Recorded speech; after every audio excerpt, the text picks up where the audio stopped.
Ladies and gentlemen, it is your boy. I'm gonna do a quick flip here. Cool McCain back in the building on the NFC Beast. I've been gone for a minute, but I'm back, y'all. And I am joined by up in this corner, the man himself, Mr. Big Time. Big Time, what's going on?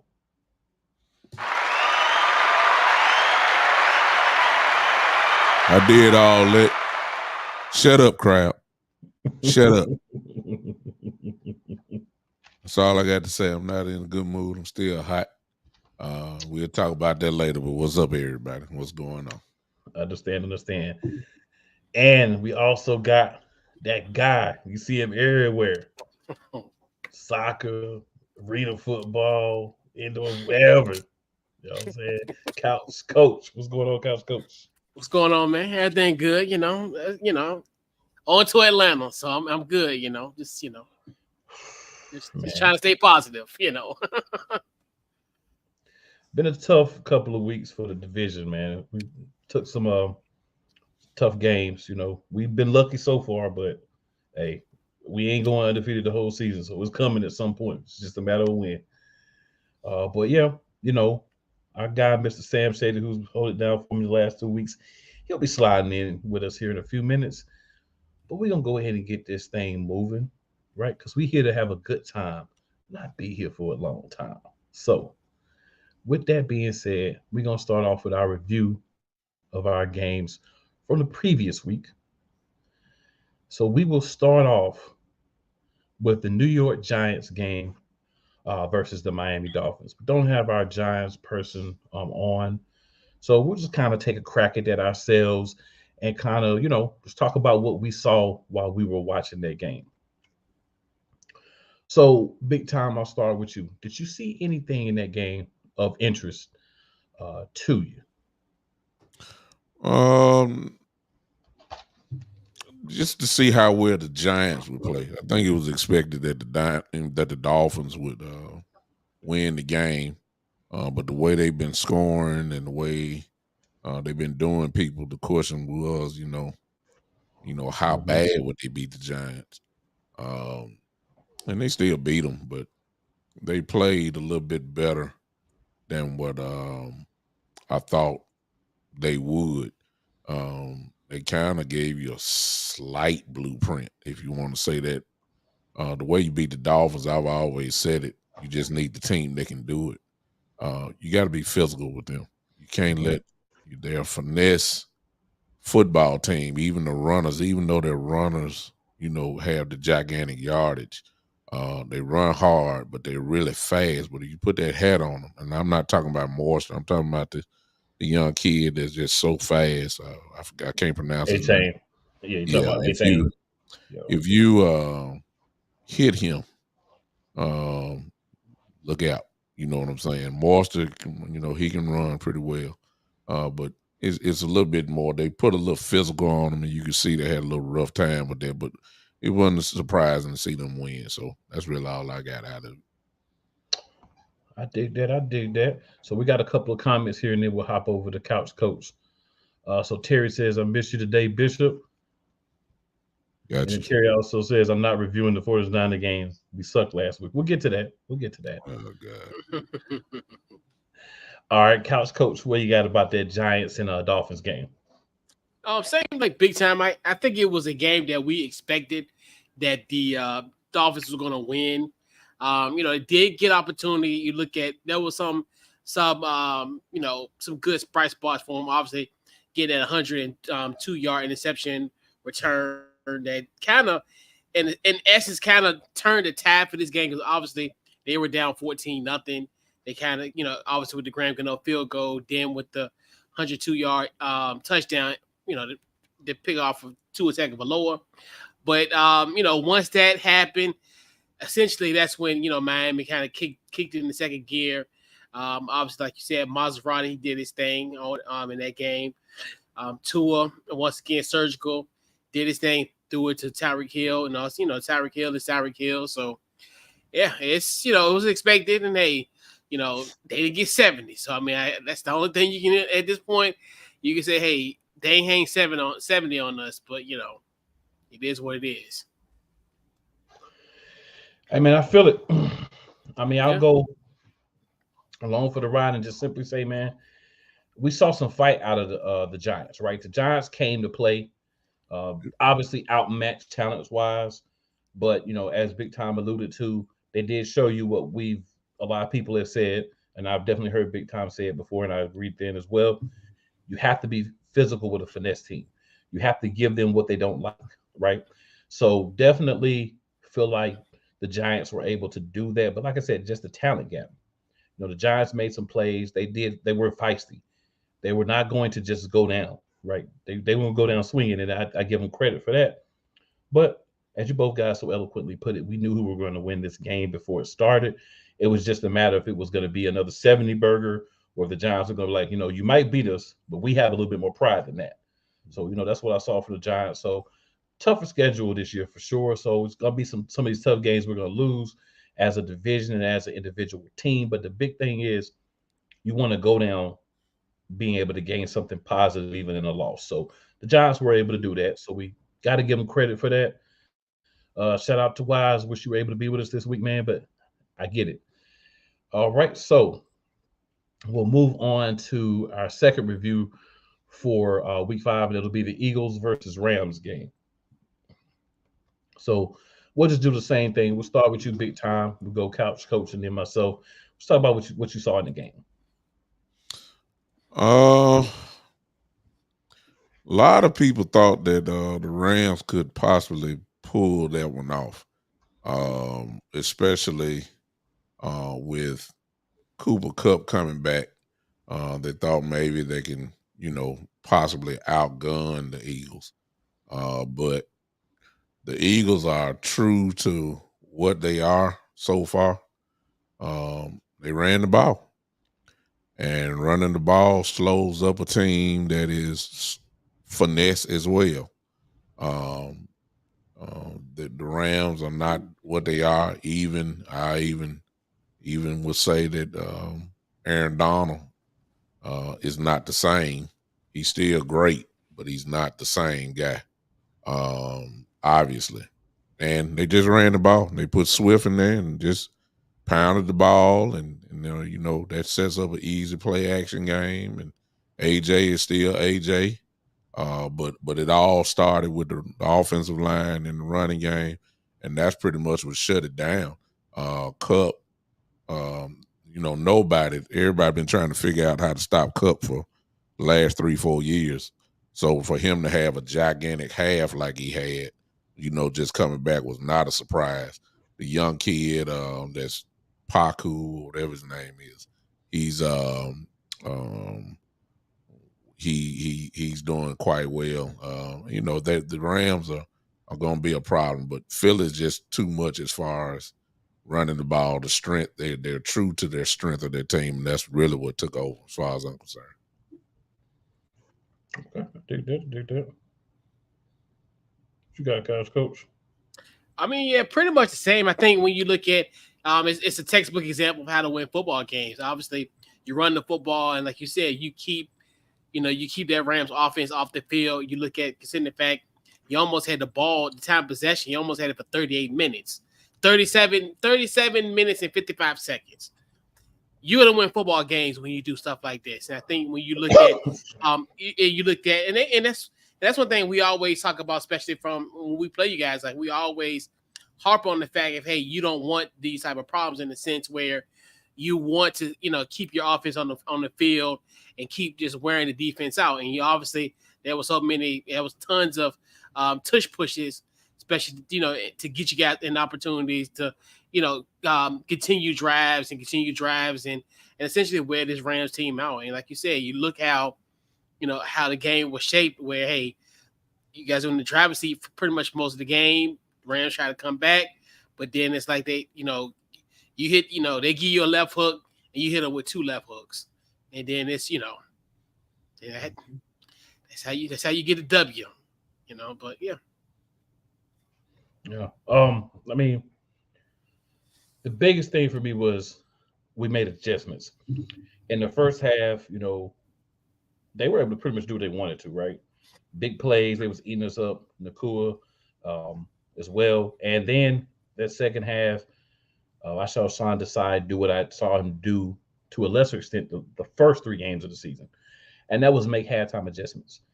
Week 4, I didn't see any adjustments, so I was concerned if it was a regression or if that was just that one week where things just weren't going well. So after week 5, at least it seems to be that was more of a regression for that one week. So maybe didn't know what to do or got overrid on some things he wanted to do different, whatever the case may be. But I like the adjustments. I did like that we came out running the ball. I did like that we took the shots that were there. Still looking for that screen game that was very proficient last year. Haven't seen a lot of that. I think that's a wrinkle that we're not showing. One of the concerns I have for the Eagles is I think we're smarter than everyone else. So we say, oh, we're not going to do these things yet because we're going to save them, and then we're just going to pull them out certain teams. But everybody has a film on the Eagles for last year, right? Just like you have it for this year. No one's going to sit there and say, "Oh, because they haven't done these things this year, they're not going to do them."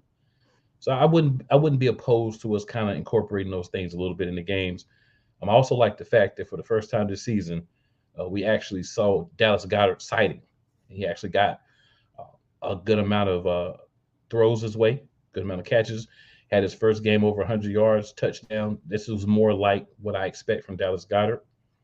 Devontae Smith weren't able to do as much, but what you really do when you play the Eagles is you decide which wide receiver you're going to take away or do your attempt to take away. And I felt like Smith was the one that they focused on and said, we're going to try to, minimize him and see what we can do with the other one. And then Goddard stepping up is a big deal. We did play Quez Watkins, and of course, Quez Watkins did a Quez Watkins. Didn't go get the ball, didn't attack the ball, didn't play defender if he was not going to attack the high point the ball. Allowed interception, but I don't like any player to get hurt. But thankfully, Quez Watkins won't be playing this week because he is going to be on IR. So that means Zacchaeus will actually be playing.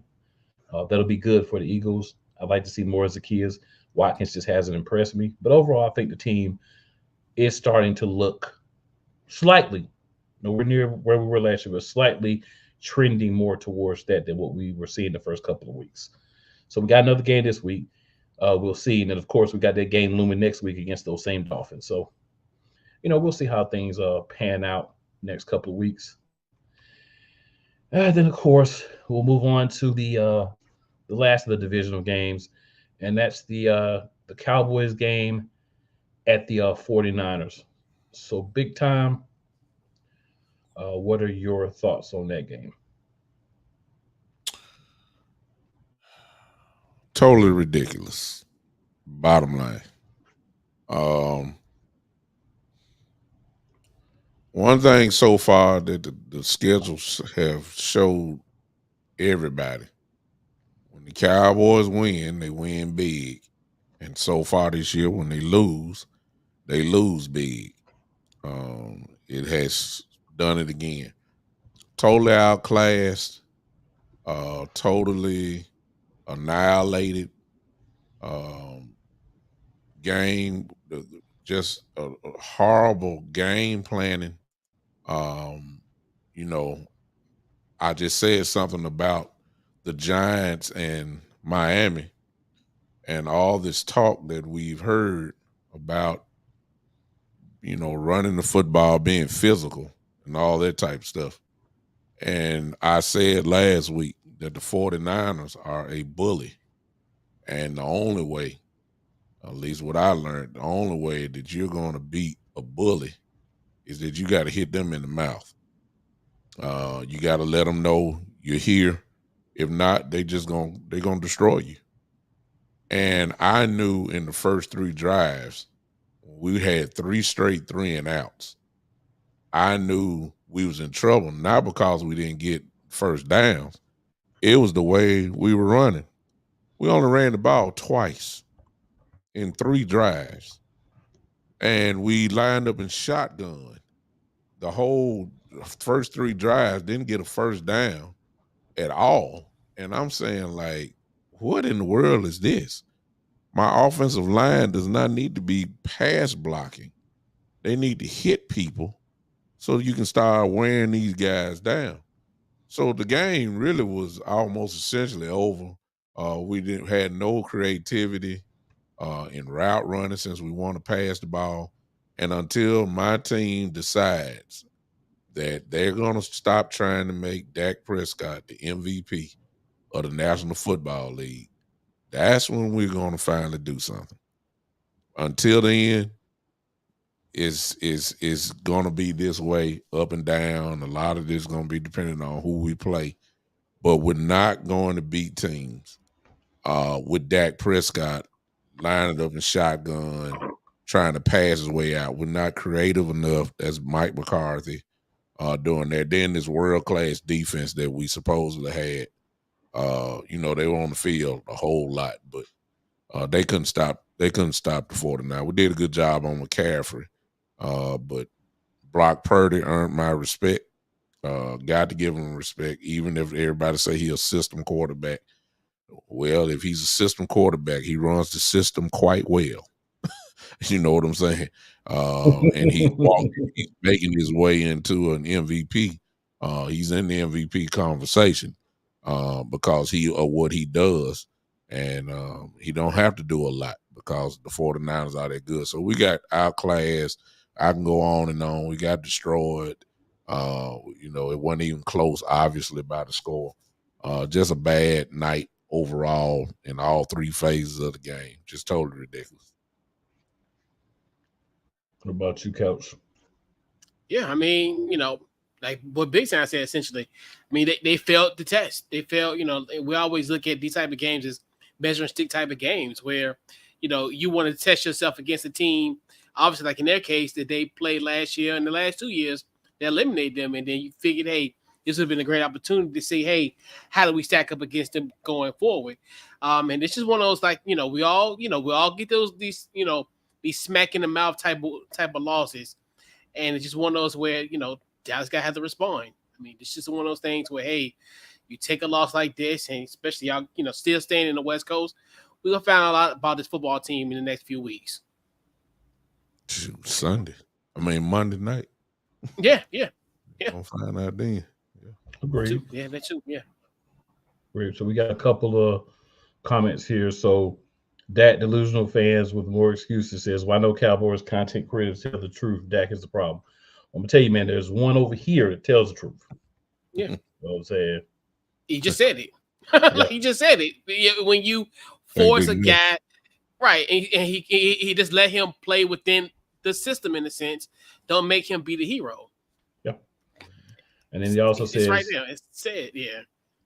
He also says it's Eagles, 49ers, or Lions in the Super Bowl. So I'm gonna say this, man.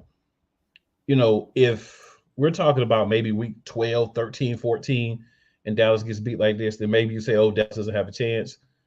But we're talking about in the first half of the season. A lot of teams are still kind of figuring out who they are overall. The 49ers seem to be a little bit ahead of the curve of most teams. Mm-hmm. So in the NFL, if you start out ahead of the curve, normally what happens is other teams are able to slowly catch up to you, right? And that doesn't mean I'm not saying that, by week 10, everybody's going to be beating the 49ers, but I'm saying a lot of teams are not playing to their best. Look at the Chiefs, you look at the Eagles, you look at the Cowboys, a couple of games, you look at several teams, and they're not giving you, the Bengals, another one, they're not giving you the best version of themselves right now. So what you want to do is be able to say from week to week, win or lose, you take something from every game. And I think Dallas did not go out and just not show up to play. They just got in a situation where they got down early.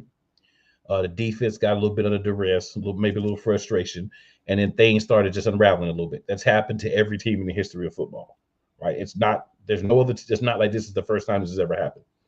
If you're a Dallas fan, it's unfortunate. You don't like the way it tastes right now. I've been on this side. I've been on the Dallas side of this before as an Eagles fan several times, but you just pick it up, you flush that game, you go out the next week, and you try to make something happen. They got a chance, Monday, like Big Tom was saying, against the Chargers. We'll see what happens. Mm-hmm. But, you don't dwell on that, man. You make the move, and you go forward. And to add to that, that's what's crazy about San Francisco, where normally they're the inverse, where they usually start off slow and then have a late season run. So this is kind of a interesting thing, as far as interesting duality with this team, for sure. Yeah. And can they keep it up all season? Are they going to be as hot in week 17 as they are right now? The answer to that would be no, because No. as you said, when you throw in the injury thing, and no, certainly not saying somebody will be injured, but we done seen it way too many times. The unknown of injuries, and then, as Cool said, people catch up with you. And then most importantly, I've never really seen a team start off like this and then don't fizzle out at the end, even if that means they make it to the Super Bowl. It's just automatic. It's just too much tape. You got too many smart guys that know how to take away what you do best. And it's early. It's only week, at that time, it's only week 5.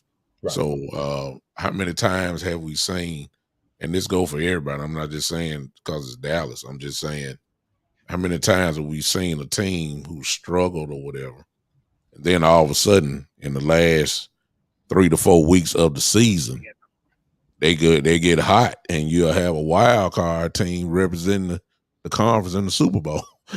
I done seen it way too many times. Yep. So you can't judge a season off week 5. We still got, good Lord, everybody still has at least 12 more games to play. So we can't, it's just a bad night. Yeah, it's gonna be ups and downs, man. That's the ebbs and flow of a season. Yep. Yeah, you just failed the test 1 week, and hey, you just go fight another week. Yo, it happens. Trust me, we all know. All right, so Eastside Harold 2.0 says, "Go Astros, Texans, and Rockets." The cheaters. Now let me be quiet. Yeah, I am not having a baseball conversation. Nats, go Nats. Don't talk to me about baseball for the next week. Don't even talk to me about baseball. It's 2019 Eastside Herald. 2019. Baseball doesn't exist until next weekend. Right. I'm done. I'm on a hiatus. But yeah, man. So the next thing we'll move on to is just a couple of questions in regards to trades, free agency, that type of thing. So maybe players you can add. So I'll actually go first on this one. So question that you guys can think about. You might already be ready, but if you need a few minutes to think about it, if you could add a player on the market, who would it be? And then we're breaking it down 2 categories. What free agent would you add and why? And then what trade target would you like for your team? So just one player, one free agent, and then one trade target. And then we'll talk about some buyer sales overall. But just if you could add, one free agent and then one trade target. So for my free agent, I would add a wide receiver. And I would add a wide receiver by the name of Julio Jones. Julio's an older receiver. He's not a guy that's going to be around for another 4 or 5 years. But in the slot, as a 3rd or 4th wide receiver, I think Julio Jones would be a great mentor to bring in for some of these young guys that are not playing well. And also another guy that can help mentor Devontae Smith, and even a guy that can, walk up to A.J. Brown and say, "Hey, A.J., do this," you know what I'm saying? Take this step, then do that, kind of give A.J. a little bit too. So another established wide receiver in that wide receiver room that has had some success. Not going to require a whole lot of playing time, but if needed to be called upon, because we always know how injuries is, you might can regain those glory days for a couple of weeks. So I'd like that type of player, to be added to the Philadelphia Eagles via free agency, because we don't have enough wide receivers. Like, we just don't. And there's guys out there, and he's not the only one, but there's guys out there that could help a team like Philadelphia. And this would be the guy that I would choose if I could to go out and get just via free agency, not on a team or anything right now. Mm-hmm. Now, we're talking a player on a team. He may even be in the list later, but it doesn't matter. I would like a gentleman that is on the Arizona Cardinals. Derek Barnett would be a great pickup for the Arizona Cardinals, and maybe a mid-round pick. Go ahead and let's get Budda Baker when he's healthy, because, we can't trade him until he gets off IR in a couple of weeks. But I would love to have Budda Baker on the Philadelphia Eagles. Mm. We need a safety, and there's other guys out there, but I like the way Budda Baker plays. I'd like to get him over in Philadelphia. Mm. All right. You ready, big time? Or you want Couch Cups to go? He can go. Couch can go. But go ahead, Couch. All right. So this, okay. Free agent wise, I want to kick the tires on your boy big time, La'el Collins. I want to kick the tires on him. Obviously, we got some issues on the offensive line. I definitely think he could definitely be an added addition to this offensive line that we have here. So I would definitely, he's a young guy. I know he kind of has had his issues in Dallas and also in Cincinnati. So, hopefully, maybe he can kind of turn the tide in, Washington. Hey, it's free agency. I know I'm not going to get top tier. He can be the $5 DVD that could be an Academy Award winning movie in our situation in Washington. Now, free agency. This is how we all been there. We got have mamas and say, hey, what you need versus want. For Christmas you need a coat, but you want a PlayStation 5. So the coat is gonna be Garrett Bowles. We need a Garrett Bowles. As far as get a great left tackle. Obviously, I think he definitely would be a better upgrade than Charles Leno at this point. Now, the PlayStation 5 that I want, Patrick Surtain the third. Patrick Surtain the second. Patrick Surtain the second. Like I said, we need cornerback help as well. We got a good corner situation, but I think need versus want. This a PlayStation. I know I need the code. No, I can, but part of me is like, we know Denver is pretty much doing a fire sale, and I don't know. I know, from what they're saying, anybody's available. So if you put him in the yard sale at Saturday at 9:30 in the morning, I'm gonna be at your house at 7:00 putting dibs on that item. Wow. Is that my show now? I don't know. It's all you, big time. Well, you now. This ain't gonna take long. And I'll come from a realistic standpoint. I don't want to do things. Number one, if you know your team like I know it, we're not gonna get a superstar. Even though I might like that, so I'm not even about to go that route. When LVE went down in the game, and then they said it was his neck again, it's a real question if he even gonna play again, to be honest with you. And if he does, they're gonna be so cautious. We got safeties playing linebacker. That works. It's not gonna work when you're running the ball. That's not gonna work when you got big guards and centers coming on the second level, busting you in your mouth, and they outweigh you by 70 pounds. It's just not gonna work. So my whole thing is we need linebackers. That's it. The Cowboys went after and got one. And Rashad Evans, cool. I know you know about it. I don't know. I don't understand. And cool, maybe you can help me out there, because I've been trying to figure out why is this guy on the streets. I just didn't understand it. Former first-round pick, from Alabama, All-American at Alabama, a hitting machine. I don't know what the problem was. Why is he on the streets, and why is he even on the practice squad? He's not old. He's young. I don't understand that, but that's my whole wish. So I don't know who all the linebackers are, but we need help there, because we're real thin there. We're very thin. And that's what we need. They don't have to be superstars. They just need to be solid. If I can get some solid linebacker play, I got superstars everywhere else. We'll be good. So I don't know, cool. Maybe you can help me out there, because I've been trying to figure him out. Why is this man wasn't on the team? I can understand why maybe he didn't make your team, because y'all got linebackers there. But I don't. Why he gets so cut so easily? That's been a question of mine. We could have used another linebacker the last couple of weeks, right? So yeah. I don't know. The only thing I can figure, because I didn't really hear a lot of negative things about him, the only thing I can figure is they just didn't fit the system. Is the only thing I can guess, and I don't understand why other teams haven't at least put a flyer out on him. So we'll see how things go with him. But that was the other guy I was looking at, like, he really out there? But then I was like, you know what? I feel like with us getting our quarterback for the defense back in Kobe Dean, we're really good on linebacker, at least for the moment.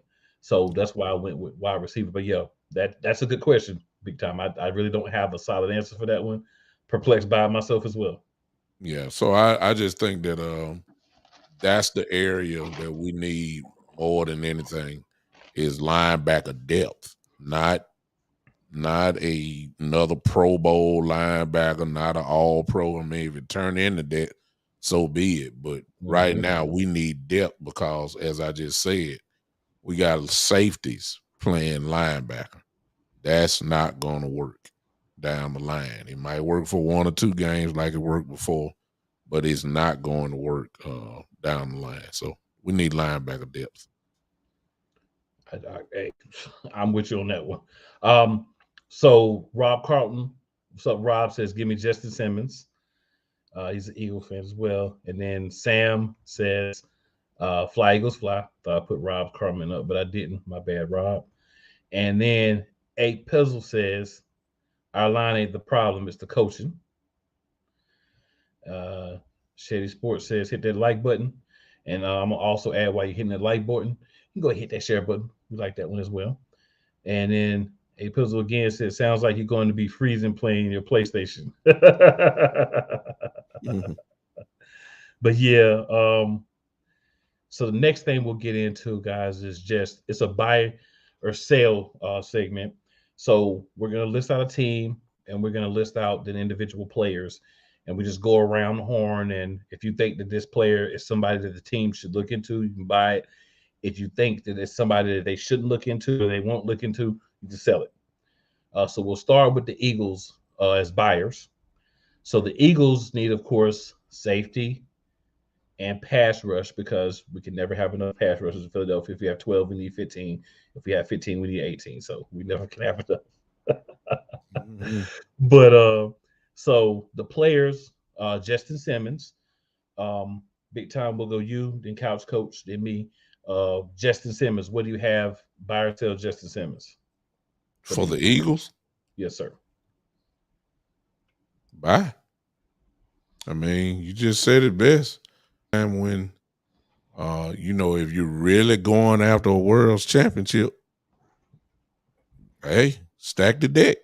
If you want the ring, it's the general manager's job to get the best players. And if you're all in, as they say, if you're all in, then go get it. Let me answer that, Anthony Price, if you don't mind. I see his comment there. Frank Clark just signed back with the Chiefs, so you can kill that. He's already with the Chiefs. So yeah, who wouldn't want Frank Clark? Right. Yeah, I seen that. I'm like, I seen that yesterday. I'm like, Howie? Yeah, the Chiefs jumped on him rather quickly, so you can forget that. But when you start talking about that, if you really want a championship, go get championship type players. So I would buy. What about you, Couch Coach? Oh yeah, buy. What them kids do on TikTok with the credit card? Oh yeah, of course, yeah, for sure. Oh yeah, absolutely. If he's there, hey, buy. And I'll make it 3 for 3. Definitely buy. I know that he's one of the people that are available. Howie, make the move. All I got to say about that one. All right, so the next person on the list for the Eagles, Jeremy Chin. What do you think, big time? Buy or sell? I'm mixed up. What does he play? He plays. So he's really a hybrid player. Yeah, that's what I was saying. He's not listed. He plays. He can't play safety. He can play safety. He can play some linebacker as well.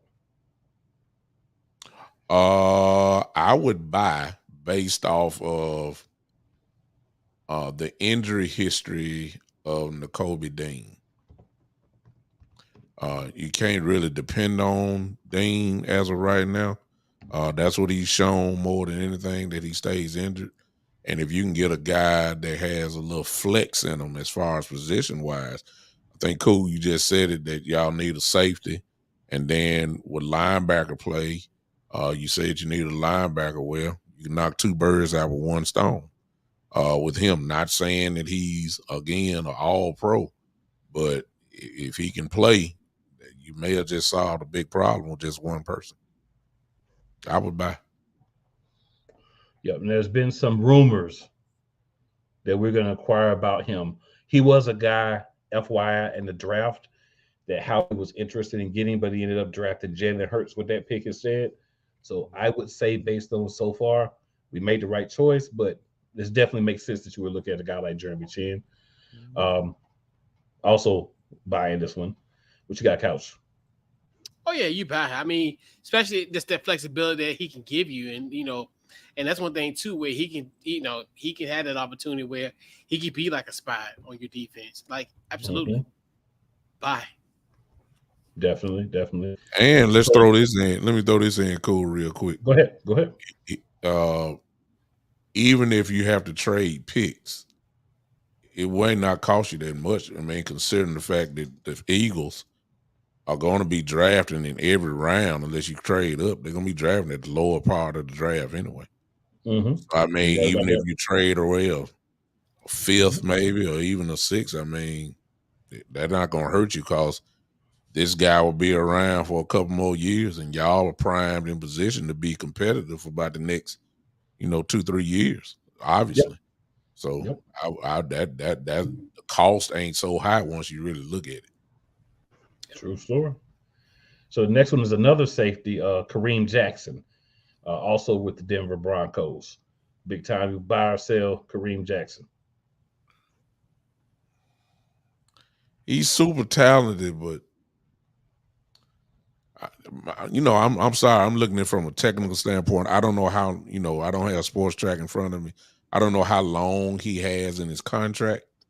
And that's really would be my decision, my thing. Like, if you got a contract maybe for maybe about 2 years or so remaining, I might go pull the trigger on that one as well. But if he's like in his last year or something like that, I'll let him walk because he's good enough that he's going to command a little money.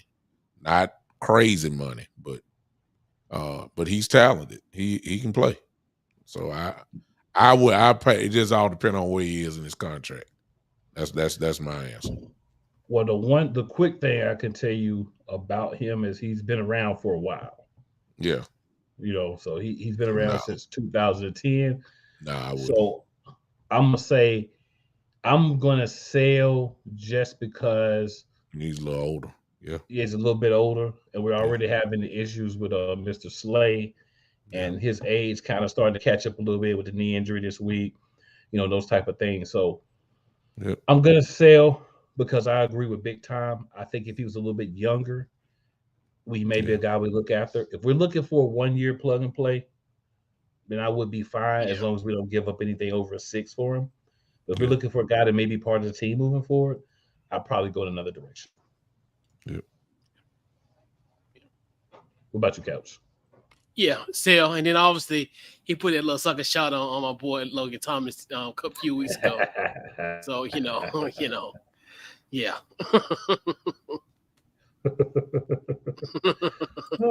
Couch say, we ain't doing that. No, sir. He 35. Is he that old? Yeah. Kareem Jackson 35 years old. I thought he was way younger than that. I mean, I guess, 2000 and I know because I was thinking like 2010, almost 14 years ago. Yep. We're not even bringing that to the table. So that, we definitely selling. Yeah, let me get a refund. Let me call the credit card company. Let me resend this. Yeah, can he run? Can he still run? I mean, I'm not trying to check. I'm saying, does he have the range like a safety still has or supposed to have? I mean, is he, in other words, is he more of a liability being on the field if he ain't got no range? I mean, he been solid so far, but inevitably there's this person you cannot defeat called Father Time. And he is definitely coming for him. He ain't quite got him yet, but he's definitely coming for him. He definitely not LeBron James. When you as old as some of your position coaches, you might need to think about something else, though. Yeah, it's a problem. Yeah, I wouldn't have to go together. You might need to think about becoming one. Yeah, Right. exactly. How old is y'all? How old is your head coach? Cool. He is not How that old much is he? older than that. That's what Let me I'm see. saying. Yeah, he in his 30s. Let me Oh, see. He might be older than my head coach. Let me look real quick. Yeah. He might be older than Sirianni. Exactly. You don't need That's to get crazy. a guy that's older than you, man. No. Sirianni can't be no older than about 36, 37 years old. Can't be. I didn't even know he was this old. Nick Sirianni's 42. Whoa. He don't. He He I just didn't know look he was young. 42. Yeah, I He know he just was look that old. Yeah, he just look young. Wow. Yeah, He's a little bit older than I thought, buddy. I know, right? I thought we was going to be looking man. at like 32, 33. I know, right? But that does make sense if you actually think about it, because he's been a Yeah. position coach, OC, and stuff. But it makes sense. Been But around. yeah, Yeah. I was a little surprised by that one, though. All right, so the next guy we got, Brian Burns. He's a linebacker, also for the Panthers, who might be having a fire sale because they look like the worst team in the league, not the Cardinals. What do you think? We're gonna go couch coach. We'll go with you first on this. So what do you think, Brian Burns? Hey, like I said, the yard sale started at 9:00. I put my deposit down at 7:30 a.m. I'm buying this one. And he has youth on his side. Yeah. Yes. And I think he was a guy that I thought could eventually be like a defensive player of the year down the line. And you can get him at this rate. Buy. I put in a deposit. So much I want to buy. I want to buy so bad that I'm willing to put a deposit down. That makes sense. What about you, Big Time? It's a no-brainer for the Eagles. Like I said, I'm just going off what you said, Cool. You say you need a little linebacker play. Kid is young. He's a hitting machine. Not scared to put his hat in there. I think it's a no-brainer, no question. So, AP says Burns playing too good. His pay tag is going up. He's only 25 years old. So, hey, I get it, but at the same time, man, you got to pay somebody. The cap is going up. You got to pay somebody. I'm here for a good time, not a long time. You know what I'm saying? Well, at this point. Well, I'm just saying from Philadelphia Eagles standpoint, they put this team together the last 2 years or so with one goal in mind, to win. Yep. Right. And if that is the goal, then you need to maximize as much as you can to try to get there and try to win. So I think it's a no-brainer. You're trying to stack the deck as much as you can. You're close to a world championship, and you got to go get it. So sometimes all you need is that one player or so that'll get you over the hump, and they don't necessarily have to be a Pro Bowl or All Pro, all that. It could just be a real solid player to go along with the superstars that you already have on the team, and that somebody got to do the dirty work, and he looked like he can do it. But like you said, Couch, this dude can actually be a Pro Bowler. You know what I'm saying? Right. He can be one. So and then even with that, you look at it from the standpoint of, oh God, what else was I going to say? When you look at it just from this standpoint, I mean, why not? I mean, because he could be literally like when we look at the Rams, how Von Miller was a difference of them winning that Super Bowl. He has that type of ability, I think, and he's even better. Like, so yeah, absolutely. I said put a deposit down. I see, Anthony. Well, right there. let me throw that in, Anthony Price. The Rams did do it, and of course they lost a lot. But trust me, they're very happy that they won that Super Bowl. and if it's one trophy, that as long as you get it, we win it. We decided to go all in this one year, and we cashed in, and we got the reward. They're happy for the next 20 years. So depending on your fan base is super happy even with the one. And I'm not trying to check, but look at the Philadelphia Eagles with Nick Foles. They still talking about them, and they still holds weight. That Super Bowl victory holds weight. So the Rams are very happy. They're happy with that one win. Trust me. In case of point, do we remember the Rams record last year? But we know they won the Super Bowl 2 years ago. Exactly. So, yeah. Hey, I'm with it. Like, if we can get the right players and win the Super Bowl, if we garbage for the next 2 or 3 years, I'll be garbage, pale trash with my ring. Talking about that ring we got. You know what I'm saying? In the words of Joe Neighbor, I don't care about the Eagles struggling. Yeah. Right. I want to win. Want to win. Al Davis, just win, baby. Worry about the consequences later. Let's get it done. Yeah. After salary cap, you know. Exactly. So Buda Baker. I mean, I already put a yes on it. So all I can say is bye. Flea, he said the yard sale at 9:00. Oh, I'm in my car at 8:30 a.m. Friday night. Sign me up. Put a deposit. You know. Yeah. Bye. That's what I just said. That type of player, that's a guarantee get you over the hump. That's the kind of player he is. You don't get chances to add all pros to your team. You rarely get chances to do it. It might cost you a little bit, but the reward is greater than the risk. If this guy is my final piece and say, okay, it almost reminds me of the 49ers in 94 and then the Cowboys in 95. The 49ers in 94 said, we get Dion, we're winning the Super Bowl. Very next year, the Cowboys said, okay, the 49ers won the Super Bowl. The only way we're going to get it back is unless we get Dion. And if we get Dion, we'll win the Super Bowl. That one player made the difference. So I'm all for that. And then we got Jalen Mills, the Green Goblin. He's been in Philly before. I mean, he's not going to be a top player, but you know, he may be a piece. I'm going to sell it though. I'll sell it as well. I can get younger there. Right. Yeah. I sell it as well. All right. And then lastly, we have Von Bell.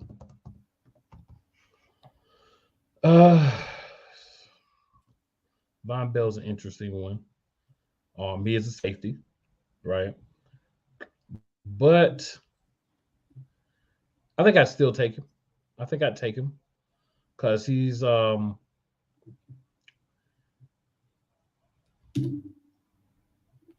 of in that middle ground, right?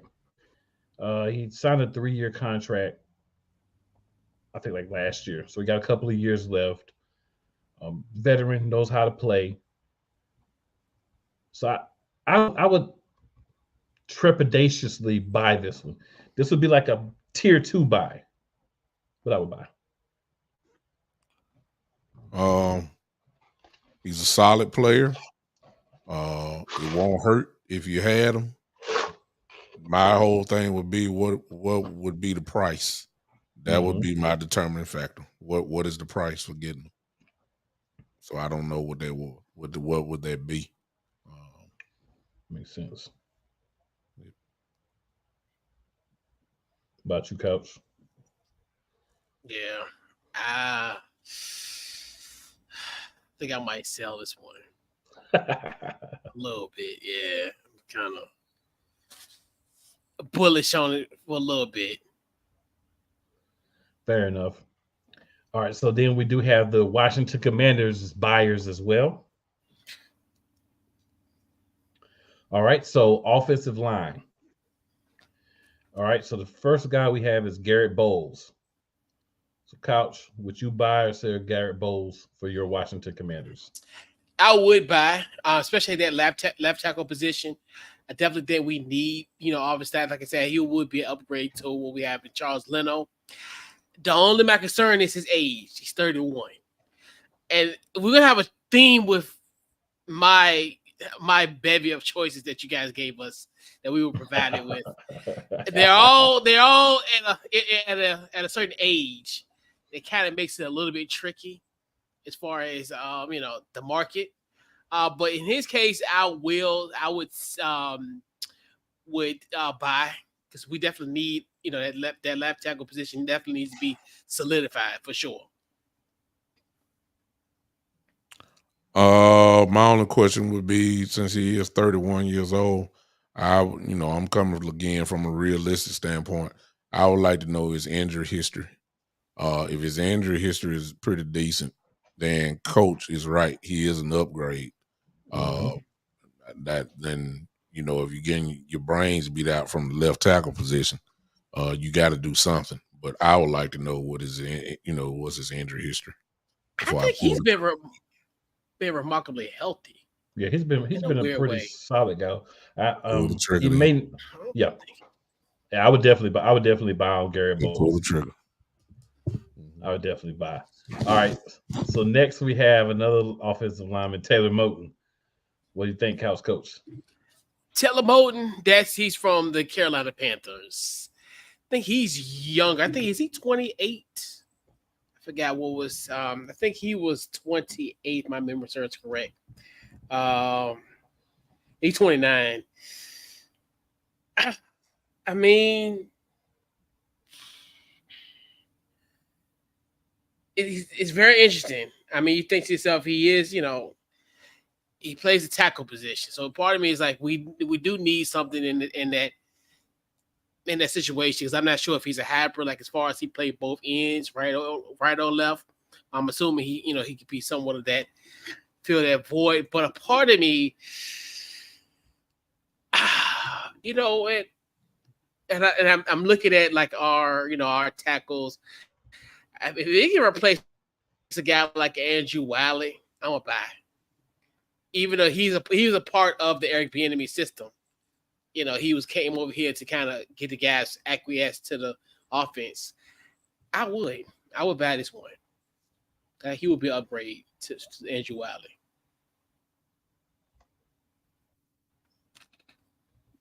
What about you, Big Tom? What's the price? I think he can definitely play. But if we're talking about trading, I'm not paying a steep price for him. At this point in time, if we're talking about linemen for Washington, I lean on coach's expertise about his team, but I'm getting the vibe that they need upgrades. So the question is the dude to upgrade from what you already have, and you don't want to give up on a kid when he's right at the doorstep. I mean, is there really a gap there if you add this guy, or are you giving up too quick on a guy that's already in the lineup? So I really don't even know some of these guys that they're calling out, but I'm gonna be honest with you, I don't. I feel it. So A Puzzle says, "Give me Joe Noteboom, I'll be happy."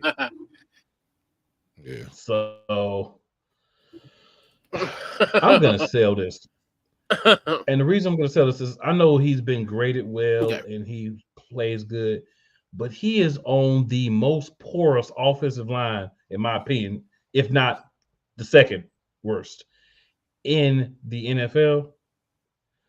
So I understand the stats, some of the things that are measurements look good, but I don't want to trust the guy that's on that line. I see Carolina Panther lineman by your name, I'm not even calling you.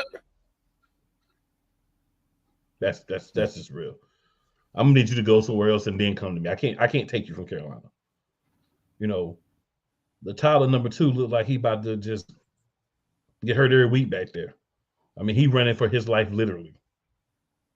He back there in his head all my life, running all my life. Because it ain't no joke back there for him. So I can't take someone from that line and feel good about it. No matter how they're graded, I just can't do it. So next we have Austin Corbett. What do you think, Coach? We're gonna go with you since this is lineman and it is your Commanders. I'm gonna sell it. He plays a guard position. I think he's with Patriots. Remember, correct? He with the Patriots, but it's here no there. I think I still think, like we talked about, there are some weaknesses in his line. I still do believe in the promise of Sadiq Charles and Sam Cosme, our younger O-line, younger guards. So I'm gonna sell this one. So FYI, Couch Coach, he's always also from the Panthers. He's on the PUP list from an ACL injury. And as I said before, if you are on that line, whether you're playing or not, last year wasn't good either. I'm selling you, so I'm selling them. Yeah, for sure. Yeah, I'm telling my credit card. I didn't buy this. I didn't make this purchase. Big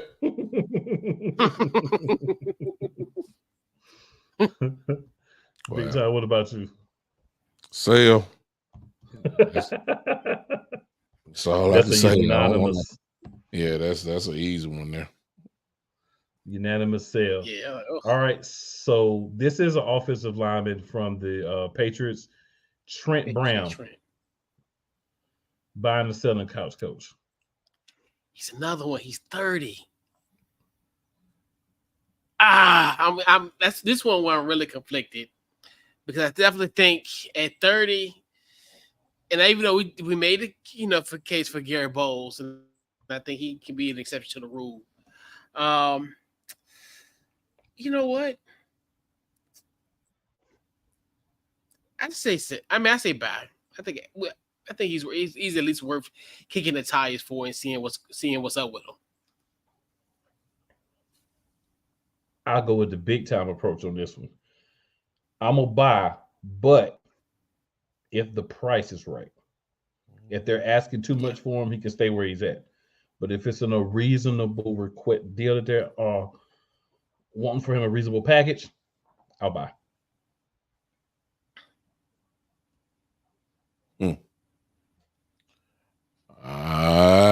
If it's too many questions, if we were playing spades right now on the card table, we'll say if you study long, you study wrong. And I think that he, if you got all these questions here, that's a tell sign that you might need to let it go. And again, don't mean to sound repetitive, but when you start talking about trades, how much are you really going to have to give up, especially if you're a team that likes to draft and have all of your, as many draft picks as you can. And I don't want to give it up for, a solid player that really has, well, I ain't going to say a solid player, but a what-if guy. It could go either way, and then, is it really an upgrade? So that's my criteria. Fair enough. And then, of course, A. Pizzo said Trent Brown, in the words of Big Time, depends on the price. And Big Time just so eloquently stated that as well. So we're going to go to the last buyer in the division, and that's the Dallas Cowboys. So, of course, for you, Big Time, we're looking at linebackers. So the first one we have is Jawan Bentley. Bentley is pretty. He's drafted in 18. Really solid, I say a solid player. He come from the Patriots. But to make a long story short, no, I wouldn't get him. I don't know how solid he is, and then I got to use my common sense, because he's not that old, he's not that young, but he's not. I'm saying, I don't want to sound wishy-washy, but when Bill Belichick is considering trading you, we got to read into that, because he don't trade away defensive players, just to be trading them away. It's usually a reason why. So if he was on the block, I wouldn't, if Belichick is so easy to give him up, then I need to know why, for real. So sell, in other words, make a long story short. Yeah, I'm going to definitely be on board with you with that sale. What about you, Coach? Same here. If Bill want to get rid of you, it's a red flag. And it's something where buyer beware. Now I'm good. So the question was posed: what round draft pick would you trade for him? So what are you talking about? So you must be talking about, I would assume, Trent Brown here. For me, I would say a 6th, maybe a 5th, maybe, but probably a 6. Yeah. Anything above that? Yeah, anything above that? Yeah. We can keep it pushing real quick. All right. So the next guy on the list is Raekwon McMillan. Sale. The man has had an Achilles injury. Hard to get all that back, especially at the linebacker position. It's really nothing for me to say. He's just a little bit older. No way. And it was at OTAs. I'm definitely selling. Yeah, it's not even worth talking about. Yeah, selling as well. Appreciate you big time for the Carfaxes. No, thank you. I'm good. Exactly. All right, and then we got big time Anthony Jennings. Again, I believe he's with the Patriots, if I'm not mistaken. He is. You know, if he's on the block for real, again, I'm saying the same thing because Belichick keeps his players, especially those that are real contributors or solid contributors. He rarely gets rid of you. So for him to be there, it's a reason why, if he is on the chopping block. So I wouldn't, just some things you just trust. And Bill Belichick, I trust. So that's another sale. I'm with you. What about you, Couch Coach? Same here. If Bill don't want you, the league don't want you. All right, and then we're going to the next one. It's Josie Jewell, and he's a linebacker for the Denver Broncos. I didn't know anything about him before until recently. That's another sale for me because he stays hurt. He stays more on the injury report than he does on the football field. I already got LVE out. I don't need to go get another guy that's going to be on the on the injury reserve or something like that. Those, let him stay where he at. I agree. He's great when he plays, but you've already got a guy that's great when he plays and can't stay healthy. So why do it again? Exactly. What about you, Couch Coach? Yeah, if you stay in the tub, you can't be in the club. If you stay in the tub, you can't make the club. So for sure, I sell. Couch Coach isms. Y'all got to tune in to catch them Couch Coach isms. All right, so got one here, Zaven Collins.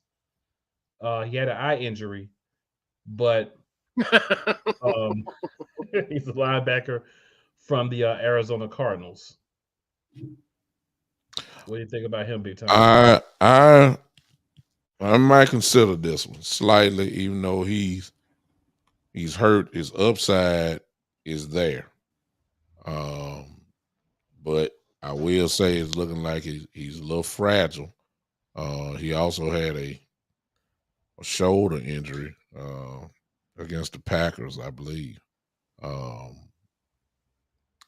you're playing linebacker, so you got to use your shoulders. And if you as young as he is, it's crazy. And like you said about the eye injury, and then he played against us, and he left against the game that we played. So again, we're talking about a guy who stays hurt, but you might want to consider it because he was a first-round pick. Obviously, because he's a first-round pick, there's something there. As a matter of fact, it's a lot there. Linebackers in the first round, that's pretty good. So the question then becomes again on that, what is the price going to be for a first-round pick. Right. And based off that would determine what I would do for that. That's all I get. So I don't know. I can't say buy or sell. I can't say it. Well, if he's making me do it, I would buy. Let me just put it that way. If I had to, I would buy. I'm gonna sell on him, Mm-hmm. but I could possibly put him in low tier buy, but I'm gonna sell on him. What about you, Couch? I agree. I would sell it as well, but like it's kind of worth kicking the tires. But I still say sell. All right, so we're gonna go to Kaiser White next, another linebacker from the Arizona Cardinals, formerly with the Philadelphia Eagles as well. What do you think about Kaiser White, big time? I would say he's just too small for me. Um, I I'm looking at his stats right now, and he has 27 solo tackles, 20 assists, 1 sack, 1 interception. He's only had total 47 snaps. Not great. I'm looking at his per game. He had, his biggest production game was against us, of course, 8 solo tackles, 6 assists. So obviously he's around the football, but he's just too small. But I guess the counter would be okay if he's small, he's fast, and he seems to be always around the ball. But for the Cowboys though, and where we are right now, I would probably say, it's worth looking into. So if I had it because I'm desperate for depth, I would say buy. All right, what about you, Couch Coach? Yeah, I mean, I agree with Big Ten. Like in the name of depth, yeah, I would. It's another one where I would kick the tires, but more lean towards buying it. So I will buy this one, right? So he's 6'2", 234. He was a pivotal piece on Philly. I don't know how in the world they let him get out of this building without being signed back the way he played for us last year. He's a great steadying force. He was one of the 2 guys that kept Nakobe Dean off the field, right? Nakobe Dean could only get on when one of our 2 linebackers last year were hurt or needed a break because of how well they played. I thought he was a really good player at the Chargers before us. He just didn't get a chance because so many other linebackers were before him. He played well for us. Made a bad move, I think, in going to Arizona. He did follow his DC, but I think in a better situation, you could get a lot more out of Kaiser White with better talent around him. I would definitely buy him. If I were Dallas, I would definitely buy Kaiser White. All right, and then the last buy for the Dallas Cowboys, we got Jordan Hicks. Big time, would you buy or sell Jordan Hicks? Sale. 1, 2, 3, 4, 5, 6, 7, 8, 9. 9 career seasons in the league. Too old now. I will give him credit, however, that he's durable. Since 2019, in 2019 he played 16 games, 2020 16 games, 2021 17 games, 2022 17 games, and so far he's played all games so far this year. And in those from 2019 to 2022, he had he's approaching the 100. He's productive. So it tells you that he's solid, but he's a little bit too old. I don't need more young. We need to get young there. We don't need to get old. So I would sell just for that.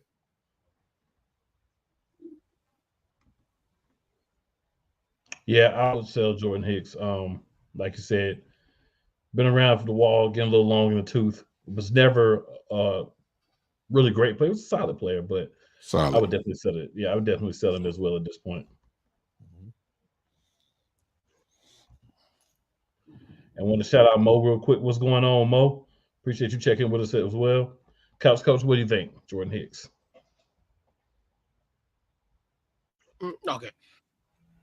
Yeah, I would sell as well, just due to, like you said, the age and just the fit of the system for you. I mean, for you guys, you know, if it was like a quick, you know, somebody that you could just, you could have him fill your void, have a cup of coffee and dip.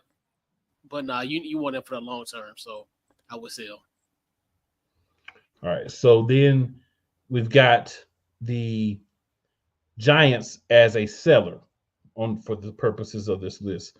So I'm gonna just run through these players real quick. We just do a yes or no if you think that they would actually make a move. If you think they'll make a move, by. If they won't make a move, well, if you think they'll make a move, by. Yeah, if you don't think they'll make a move, sell. So do you think the Giants will trade Darius Slayton? No.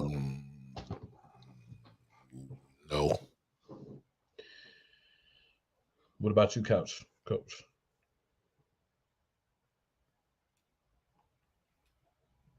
I say no. No. Yeah, I'm gonna sell that one. I don't think that they'll make that move. What about Darren Waller? Yes, I think they would because he's valuable and you can get something for him. And the Giants ain't going nowhere, as far as I'm concerned. It'd be good to have some more picks. What about you, Couch Coach?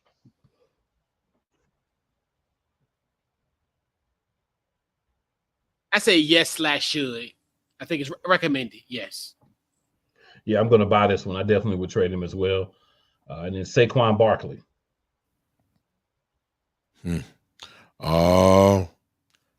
No. You got to keep somebody there. You want to be somewhat competitive, or people gonna start losing their jobs if you trade away Waller and Barkley. Got to get a coach a chance before you fire him. Trading away Saquon, you're giving it all away. I mean, you would get something for him, though. Ain't no doubt about that. But I don't know. What you got, Coach? I say no. I'm going to say yes. I'm going to say you tear it down, burn it down. It ain't going to work. The only person that you're probably going to have to keep, because nobody's going to want him, is Daniel Jones. So since you have to keep Daniel Jones, you need to put young, elite talent around him. I'm going to burn it down. I'm going to trade him too. Everybody that I can get something for that's over 4 years of experience on this team or that I would have to pay, you can go. Because we're not going to be good. So why keep you and why pay you? So next we got a Dory Jackson. What do you think about a Dory Jackson, big time? You're gonna get something for him. And if you really talking about burning it down, that's how you. I mean, even with the players they have, the Giants may be on their way to a top 12 pick anyway, with Waller, with Barkley. But if you start trading some of these pieces away, you're gonna get into the top 10. And that's gonna happen. So, and you're gonna get a little extra as well with some of these guys, like a Dory Jackson, who will bring an extra pick or so. So yeah, I would trade Jackson. And Jack Guilford says yes, trade Barkley as well. What about you, Couch Coach? I say yes, it'll happen. And I think for the fact, like I said, accumulating picks, and then hopefully you can parlay that into just a top pick, or you just keep it as is and just acquire, some guy, acquire some bookend guys for your squad. Yeah, you're not going to get a number one pick. The Panthers are making sure that they get a Bears that. So everybody else is fighting for later picks. Yeah. Boy, I say it's tough to be bad the year where you didn't gave up your first round pick. Boy, that's tough. That is tough. Yeah. But hence, that's the situation they find themselves in. I also agree. Dory Jackson will holler at you too. And then last, Leonard Williams. Oof. No. It's like I said, I understand the term. I understand tearing it all down, but why tear it all down when you're gonna be in the top 10, probably picking anyway? You need to keep somebody in there to add on to what you already got to make it even better. So, based off that, no, I wouldn't give away Williams. What do you think, House Coach? If we burn it down to the ground, yes.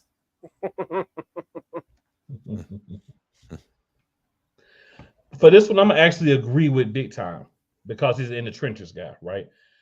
I believe you keep the in the trenches guys because you're gonna bring in young in the trenches guy, and you need someone there to be like the mentor for them, to show them how to be a professional, teach them how to play. So I would keep him for that purpose, but the rest of them, burn it down. All right, so we'll hop on to our previews for the games for this week, and then, even though we were here for a little bit of a long time, it was still a good time, and we're gonna be out after that. So we'll start with our first game for the week in chronological order. Use a big word today. We got the Washington Commanders versus the Atlanta Falcons. We'll let you go first, Couch, since you are the Commanders guy. Who do you have winning this game and why? They had to watch the Commanders rebounding in this matchup. Obviously, you look at a situation with the Atlanta Falcons, their pass rush is not the best. I think they've only had 5 sacks on the season. I think it's to give us a great opportunity for Sam Howell to essentially have a clean jersey final. So I look at a situation where I think he'll be great. I think Terry is due for a game. Curtis Samuel's due for a game as well. The only problem I think we might deal with is I think us that having that linebacker depth. I can see a situation where Kyle Pitts goes off. I think even with him going off and doing his thing, Washington will win this football game. All right. What about you, Big Tom?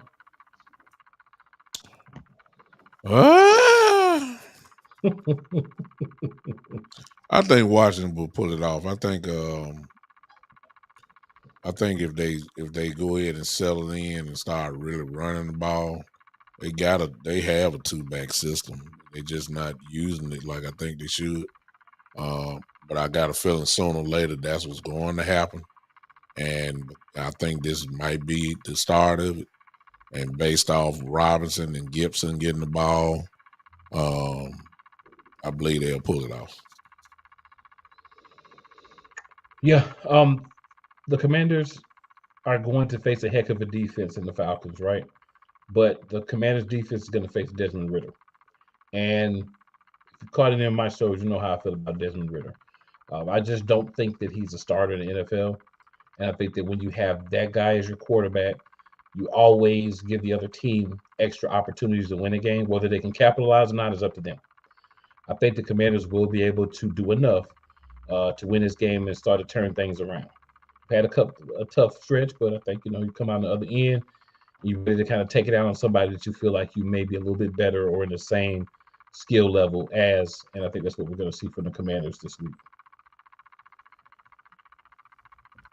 All right, and then we'll move on to the Eagles versus the Jets. I'll just go first real quick. The Jets have a good defense.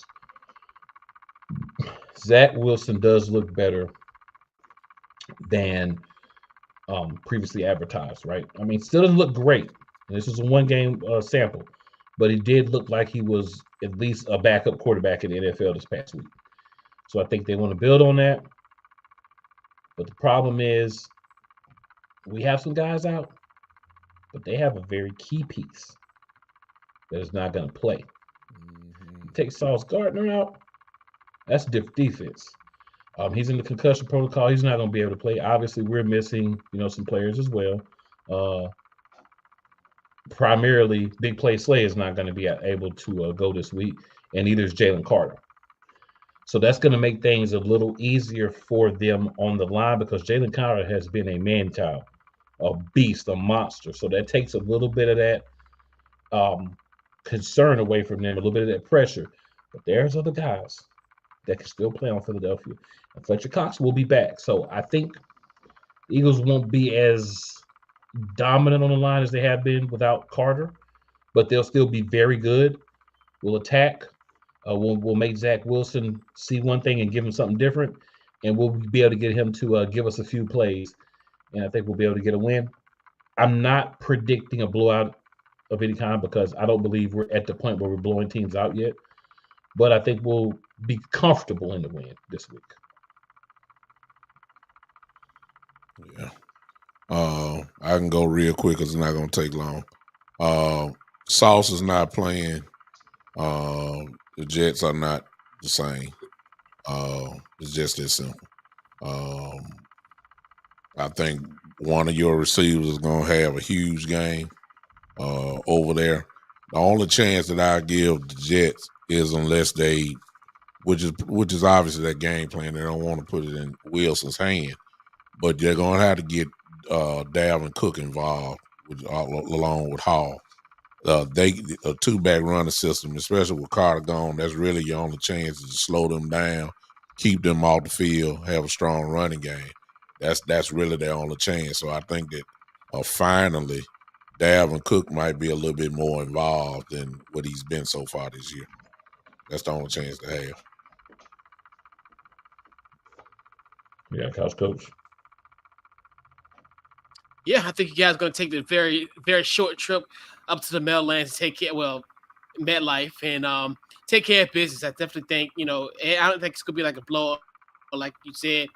I definitely think it's going to be a situation where I think you guys have a great opportunity to win this football game. And I think get Zach Wilson, get him a little flustered. And like I said, no sauce.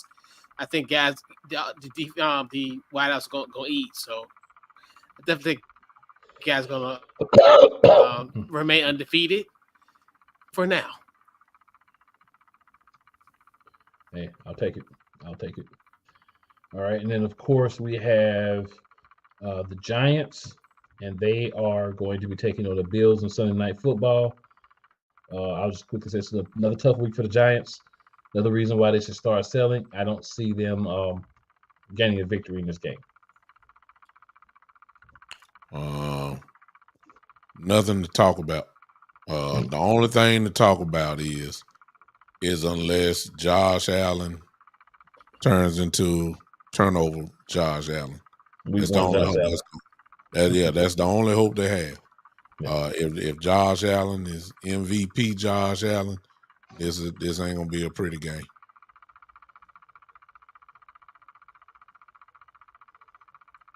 Yeah, and the Giants, they're going up to Orchard Park, and I think they will see MVP Josh Allen. Sorry, Wise, but I know you've been waiting all day for Sunday night, but you might want to go to bed a little early. No, Wise probably will. Wise is not in any way, shape, or form delusional about this game. All right, and then we'll end off with Monday night. We'll end up with the Monday Night Football game. We got the Cowboys versus the Chargers. Big time. What we got here? I don't know. After the Cardinal game, I said I wouldn't make any predictions because I don't know which Cowboy team gonna show up. So I don't know. I don't know how Coach McCarthy is gonna call this. I thought for sure last week he would try to, bully people, and instead he turned into a finesse coach. So I don't know. And here's the funny thing I did on my show today. The amazing thing, which scares me about this game, is that the stats say it's unbelievable. The Chargers are the fifth rated offense in the league. They can move it passing or running. Eckler is coming back. He ain't played since week 1. That's a big boost for them, obviously.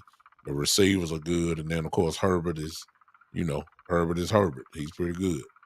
But the amazing thing that I saw was that the Chargers are the second to last team defensively. And they give up 300 yards passing per game. That's crazy. And but here's the thing, the balancing act is, do you really want Dak Prescott taking advantage of their secondary? My answer is no, because I don't want him passing the ball, because I don't trust him. I'm sorry. And to every Cowboy fan in here, I'm sorry. So they give up over 105 yards in rushing. Well, we done figured out now the strength of your offense is your offensive line. But they need to be going forward. They don't need to be going backwards in pass protection. They need to go forward. So my thing is, go ahead and lay on these guys. Start pounding them and keep Herbert off the field. You don't want to get into a shootout. Not this week. And Herbert and those guys can score the ball. Kellen Moore's there. They're averaging almost 28 points a game. Come on now. So it's obvious what need to happen. But McCarthy scares me because for some reason, he believes Dak Prescott is an MVP candidate. And he treats him like that. And that's where the trouble starts. So I don't know what to expect. So I can't say nothing. I don't know. I don't know. I hope we run the ball. That's the only thing I'm going to say. That's fair. What you got, Couch Coach?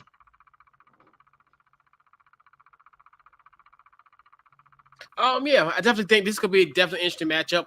Obviously, the former pupil, Kellen Moore, is now orchestrating offense with the LA Chargers. I think it's gonna be one of those where it's weird. Dallas always have that 1 week they look good, the next week they look terrible. I think this is gonna be a situation where I think Dallas kind of turns the tide, and then you kind of, big time saying as far as like when it comes to, as far as the difference between the two. But I think more so the difference now is what type of Justin Herbert you'll see in this matchup, and I think that's where it's kind of interesting. And I think they'll get back on the snide this week, because it's usually that seesaw. Like 1 week they look good, the next week they look horrible. So I think they'll take care of business in LA. Let me add one more. Yeah. I'm sorry. Go ahead. I'm sorry. And then it's gonna be like 80% Cowboy fans there, so it's damn near a home game. So, I just add this one thing to it, because I didn't question the manhood of my team. Now, I want to know, did they leave their heart in San Francisco? Is it still there on their field there, or did they get back on the plane? And did they bring their heart with them in Dallas? Because it's really about an attitude game. Everybody talking about how upset they are. Everybody talking about how ticked off they are. Well, you got to do more than talking. You got to show it. Michael Parsons got his own podcast show. Where's the heart at? That's I need to see it before and that part I don't know. The Cowboys have got to get off to a fast start. You can't do like we did against San Francisco, get out 3 straight 3-and-outs and all that kind of stuff. I don't know what team gonna show up, so I can't really just assess it. Is it the first couple of weeks, or are we gonna get the car on the 49ers? Because as I said earlier, that if we win big. Every win has been a blowout. But when we lost, every loss has been a blowout. So I don't know the in-between ground for us right now. That's fair. So Jack Guilford says Cowboys all day long, only if Dak doesn't play for Chargers. Got to take it out of his hands. Yeah, that's a fair assessment. For me, I feel like it's like this. Dallas has had some games where they played well. Dallas has had some games where they've kind of been a little shaky. But I think the one thing is the defense has been pretty solid. The San Francisco 49ers kept the defense on the field a long time. So anytime you can keep a defense on the field, you can get them more down. And that's how you can, put up the big numbers on them. I think Dallas obviously has the Jekyll and Hyde situation that you were discussing, you're talking about. But also, when you look at the Chargers, the numbers are great, right? Their offense is amazing.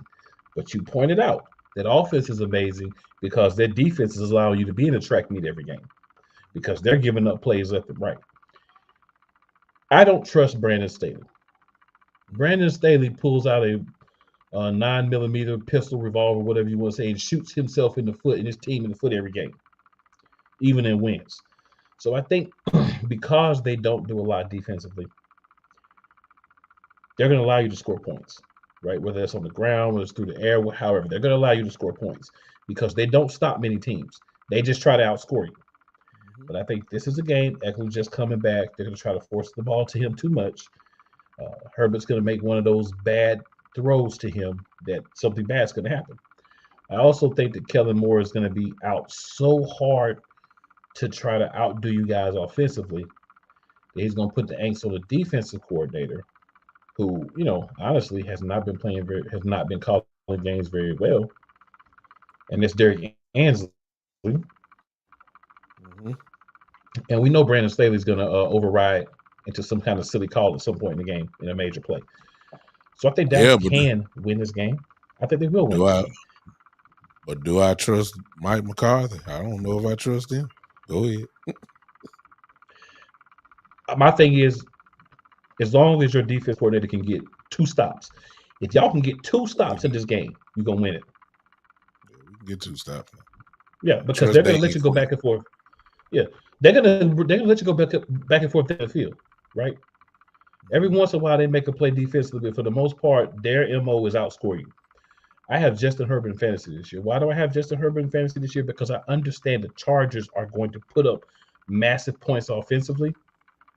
Mm-hmm. Every league I'm in, the Chargers defense is sitting at the bottom of the list for fantasy defenses. Nobody has them. Everybody has all the offensive players for the Chargers. Nobody has the defensive players. Nobody has the defense. Why? Because we understand this is a team that wants to win a track meet. A team like Dallas, you let them get you in that situation. You let them get going. You let them get to making plays. And then they can get a couple of stops because your defense is going to get a couple of stops. That's all it's going to take to beat this Chargers team, I think. And I think he's going to do it.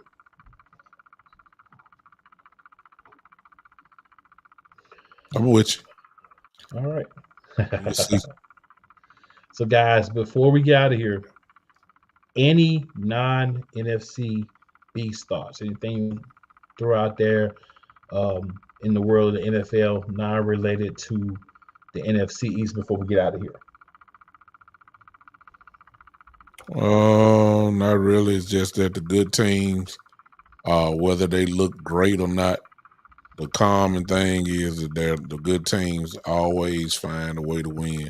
The Chiefs don't look like the Chiefs, but at the end of the night, they won. And the good teams, you saying Philly doesn't look great or, like they did last year, but guess what? Still undefeated. The only 2 teams that have been just crazy was really Miami and Philly. But Miami's taking a blow because I think the system is to hit them in the mouth, and that's going to slow them down. But San Francisco, of course, I'm sorry, I meant San Francisco. San Francisco may be peaking too early, but right now they're looking good. Jack, you're absolutely right about that. The Lions look real good. They're looking real good.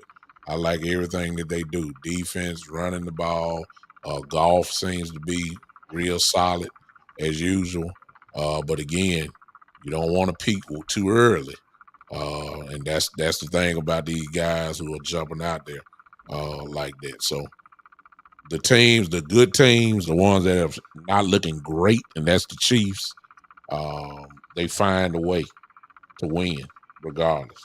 Even if that means he got to throw to Travis Kelce 13, 14 times, and everybody knows it's coming that way, they still find a way to get it done. So that's the difference for me. All right. Anything for you, Couch Coach?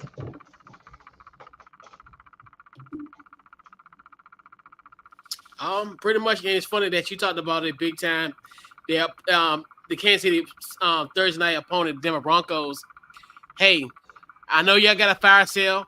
Holler at us. Our phones are available. Hey, let's make some deals. So hey, let's make some deals.